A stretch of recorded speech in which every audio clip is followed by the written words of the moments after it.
Is your Porsche Panamera's alarm going off randomly? You're not alone. This is a common issue, often triggered by faulty door boot switches, sensitive interior motion sensors, or even software glitches.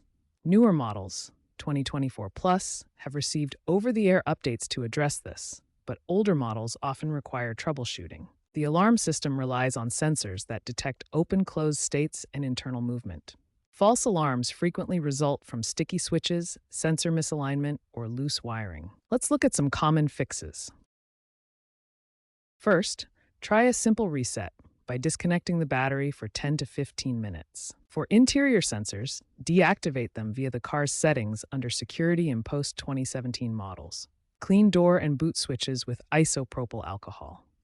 Faulty door switches are a common culprit after 100,000 plus miles due to corrosion. Consider sensor insulation against extreme temperatures, especially in cold climates. If these quick fixes don't work, more in-depth diagnostics with AI-driven software may be needed, or have a technician read the fault codes.